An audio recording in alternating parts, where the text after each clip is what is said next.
మలి ముఖ్యమంత్రి యనమల రేవంతాల సారు తెలంగాణలో చేస్తున్న ఏలుబడి చూసి ఆయన మొండిపట్టును చూసి ఇప్పుడు సీఎం గారి పనితనానికి ఏపీ సీఎం చంద్రాల సారు ఫిదా అయిపోయిందట. అగో శిష్యుని పని చూసి గురువు చంద్రాల సారు ఇంప్రెస్ అయ్యేంత పని అంత గొప్పగా ఏం చేసిండే బాలన్న అంటే ఉన్నది చెప్తా పాండ్రి. రేవంత్ రెడ్డి గారు also is very dynamic but he won't compromise Telangana rights. I'm also impressed about it but we have to protect our interest. Finally we have to work together for building this great nation.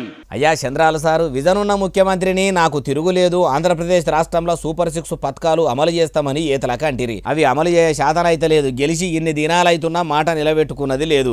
కానీ పాలి రాష్ట్ర ముఖ్యమంత్రి రేవంతాల సార్ను చూస్తే dynamic అనిపిస్తున్నదా? ఏ ముచ్చట్ల dynamic అనిపిస్తున్నది sir? లాగుల తొండలు ఇడుస్తా, పేగులు మెడలేసుకుంటా, పడబెట్టి తొక్కుతా అని మాట్లాడుట్లా డైనమికా? లేకుంటే గడికి ఢిల్లీకి పోయి చిప్ప పట్టుకొని తిరుగుతుంటే ఉప్పురాలు ఉడతలేవు, బీడి బిచ్చం కళ్ళు ఉద్దెర అన్నట్టు ఉన్నది అన్నందుకు డైనమికా?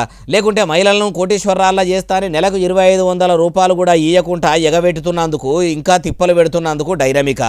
ఎందుకు డైనమిక్ అనిపిస్తున్నది?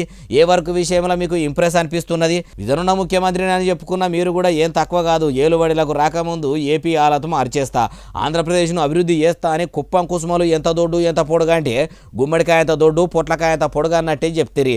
ఏలుబడిలకు వచ్చినాక మీరు కూడా మీ శిష్యుడు రేవంతాల సార్ లెక్కనే మాట మీద ఉంటలేరు. దోందే అన్నట్టు గురువు శిష్యుడు కూడా ఇద్దరు ఒకటే మాట ఒకటే బాటన అంటుర్రు ఈ ముచ్చటిన్నోళ్ళు.